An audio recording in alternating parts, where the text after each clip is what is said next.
Hai teman-teman yang berbahagia, berjumpa kembali dengan saya Dr. Andri, spesialis kedokteran jiwa. Di dalam praktek saya, seringkali saya menemukan banyak kasus-kasus gangguan kecemasan yang berdampak kepada keluhan-keluhan fisik atau yang kita sering sebut sebagai kondisi psikosomatik. Pada dasarnya, gejala psikosomatik itu mengenai 3 organ besar yang paling sering, yaitu lambung, paru-paru, dan jantung.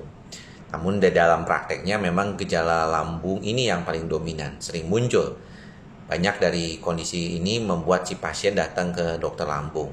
Dan menariknya mungkin kalau kita melihat fenomena belakangan ini, ketika pasien gangguan kecemasan panik datang ke dokter di IGD sekalipun, seringkali dikasih obat lambung, disuntik obat lambung golongan PPI atau obat pereda sakit. Ya, biasanya itu mengalami perbaikan, bahkan sebelum diberikan obat anti cemas.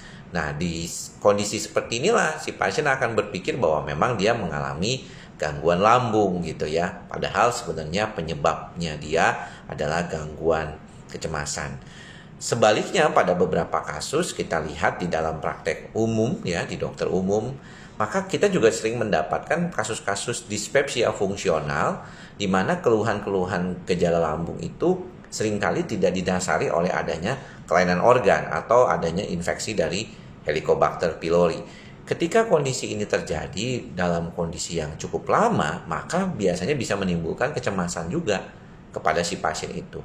Menariknya, pasien yang demikian kadang-kadang diberikan obat-obat lambung yang misalnya terdapat misalnya pada Braxidin, Librax ya atau Kliat, itu ada kandungan clodiazepoksidnya atau obat penenangnya. Beberapa di antaranya juga memberikan obat anti cemas golongan benzodiazepin kepada pasien dan akhirnya membaik.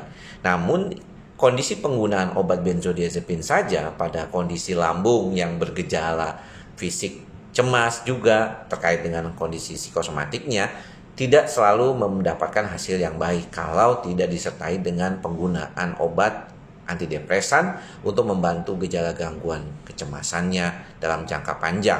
Belum lagi ditambah dengan alternatif terapi seperti psikoterapi dan juga bagaimana mengelola pikiran untuk membantu kecemasannya menjadi jauh lebih baik.